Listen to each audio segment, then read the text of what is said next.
Hey everyone, स्वागत है आपका मेरे चैनल पर। तो हाजिर हूँ मैं फिर से एक न्यू इंटरेस्टिंग मोरल स्टोरी के साथ। बहुत ही अच्छी कहानी है, बहुत ही इंटरेस्टिंग है, तो वीडियो के एंड तक बने रहिएगा। बहुत सारे न्यू वर्ड्स आप इस स्टोरी में सीखेंगे, इसके साथ ही ग्रामर भी सीखेंगे और स्टोरी को रीड करना भी सीखेंगे। तो स्टोरी स्टार्ट करने से पहले अगर आप इस चैनल पर न्यू हैं, मेरी वीडियो को पहली बार वॉच कर रहे हैं, तो मेरे चैनल को सब्सक्राइब कर लें और जो बेल का आइकन दिख रहा है उसे भी प्रेस कर दें, ताकि मैं जब भी वीडियो अपलोड करूं तो इसका नोटिफिकेशन आप तक पहुंच जाए। और अगर आप मुझे फेसबुक पर सुन रहे हैं तो फॉलो कर लें। तो चलिए स्टार्ट करते हैं आज का यह इंटरेस्टिंग मोरल स्टोरी। आज के स्टोरी का टाइटल है द ब्रिज टू क्रॉस।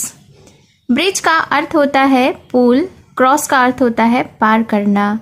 तो शीर्षक का अर्थ हुआ पार करने वाला पुल। So let's begin the story. The wind howled and battered the trees. तो सबसे पहले यह सेंटेंस जो है वह सिंपल पास्ट टेंस का एक्टिव वॉइस है। विंड का अर्थ होता है हवा, हॉल्ड। हॉल का अर्थ होता है गरजना, हॉल्ड यह V2 है इसलिए गरजा।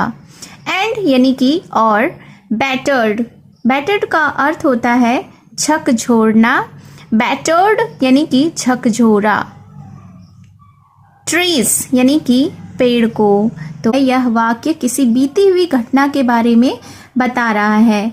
तो इस सेंटेंस का अर्थ हुआ हवा गरजी और पेड़ों को झकझोर दिया। Lexi was scared. लेक्सी यहाँ पे नाउन है, लड़की का नाम है। वॉज यानी कि थी, स्केयर्ड यानी डरी हुई। तो लेक्सी वॉज स्केयर्ड यानी कि लेक्सी डरी हुई थी या लेक्सी को डर लग रहा था। और यह सेंटेंस भी पास्ट टेंस में है। The storm was going to make it difficult to reach home on time. The storm यानी कि तूफान, वॉज गोइंग यानी होने वाला था। टू मेक यानी मेक का अर्थ होता है बनाना या करना। इट यानी कि इसे। डिफिकल्ट यानी कि कठिन या मुश्किल। टू रीच यानी कि पहुंचने के लिए। होम यानी कि घर। ऑन टाइम यानी समय पर। तो यह सेंटेंस जो है वह future in the past tense है, मतलब कि पास्ट टेंस में फ्यूचर की बातें हो रही है। तो इस सेंटेंस का अर्थ हुआ कि तूफान के कारण घर समय पर पहुंचना मुश्किल होने वाला था।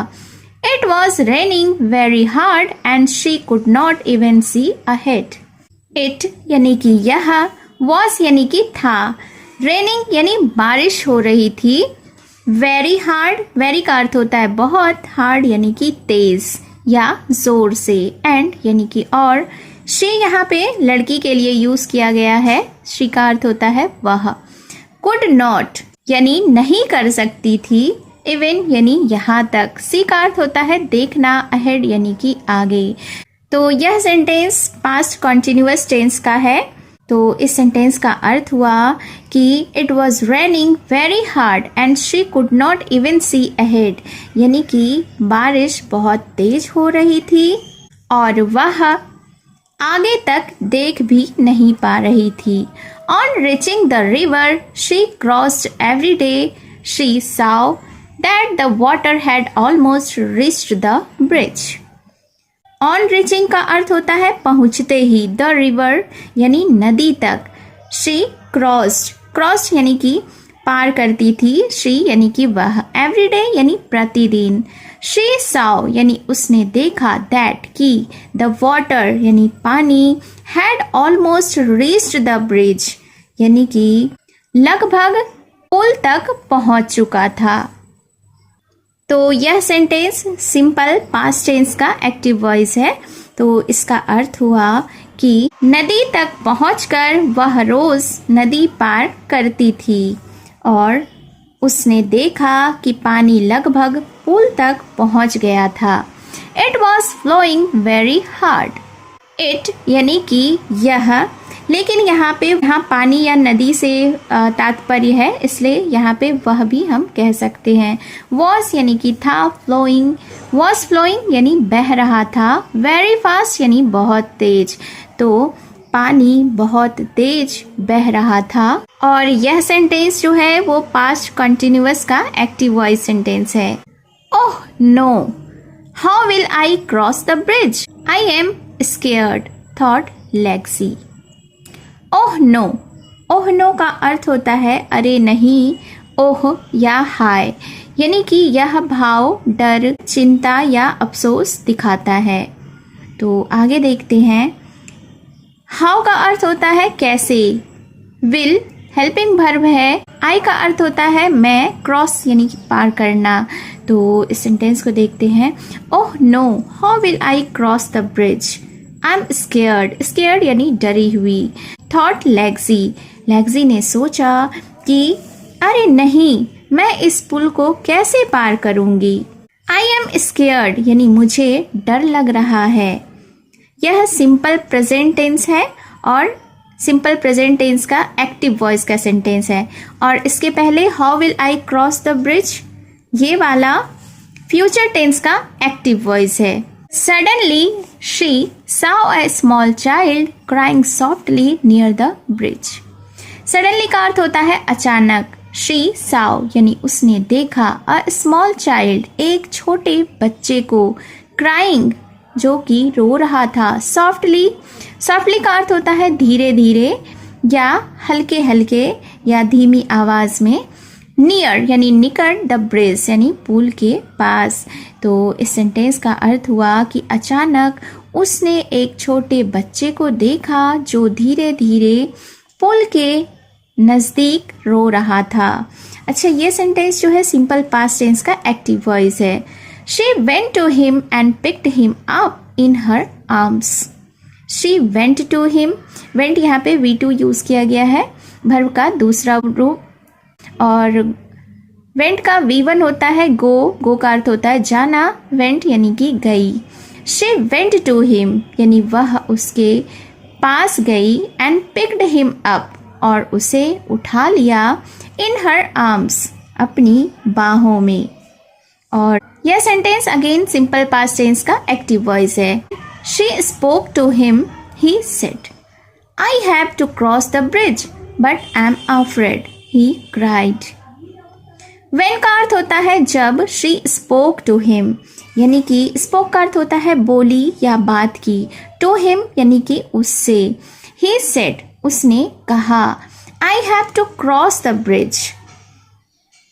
I have यानी कि मुझे करना है, to cross यानी कि पार, the bridge यानी पुल को।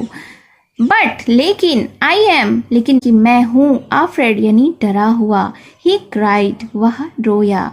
तो इस सेंटेंस को एक बार फिर से देख लेते हैं। When she spoke to him he said, जब उसने उससे बात की तो उसने कहा, यानी बच्चे ने कहा, I have to cross the bridge यानी मुझे पुल पार करना है, लेकिन बट आई एम अफ्रेड लेकिन मुझे डर लग रहा है। ही क्राइड वह रोया यानी उसने रोते हुए कहा। यह सेंटेंस भी एक्टिव वॉइस में है। Lexi thought for a moment and said, lovely child, I will carry you across and then you can run home from there. Lexi thought for a moment यानी कि लेक्सी ने कुछ देर के लिए सोचा, एंड सेड और फिर कहा, लवली चाइल्ड यानी प्यारे बच्चे, आई विल कैरी यू मैं तुम्हें ले जाऊंगी, अक्रॉस यानी पार, एंड देन और तब, you can run home from there तो और तब तुम घर की ओर दौड़ सकते हो। तो इस सेंटेंस को एक बार फिर से देखते हैं कि लेक्सी ने कुछ समय के लिए, कुछ मोमेंट के लिए सोचा और फिर कहा कि प्यारे बच्चे मैं तुम्हें पार करा दूंगी और फिर तुम वहाँ से घर की ओर दौड़ सकते हो। अगेन ये वाला सेंटेंस एक्टिव वॉइस का है।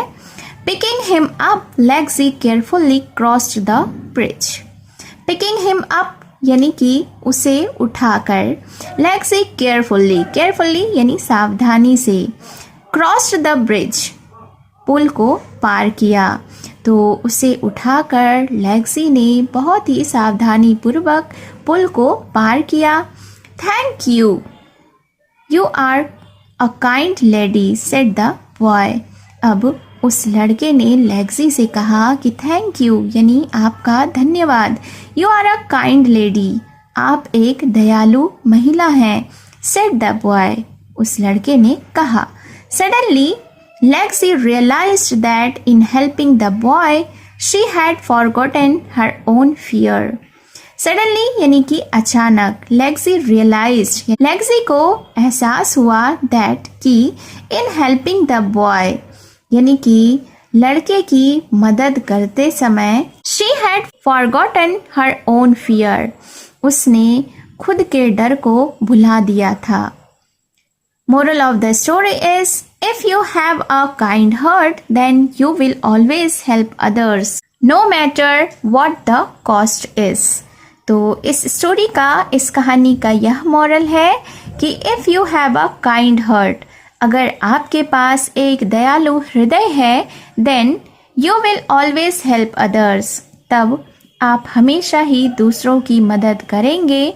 नो मैटर, इससे कोई फ़र्क नहीं पड़ता, व्हाट द कॉस्ट इज़, कि इसकी क्या कीमत है। यानी कि अगर आपके पास एक दयालु हृदय है तो आप किसी भी कीमत पर दूसरों की मदद हमेशा ही करेंगे, चाहे परिस्थिति कुछ भी हो। So it was the short moral story. उम्मीद है आपने बहुत सारे न्यू वर्ड्स इस स्टोरी में सीखे होंगे। तो जल्दी से चैनल को सब्सक्राइब कर लें, बेल का आइकन भी हिट कर दें, और अगर आप मुझे फेसबुक पर सुन रहे हैं तो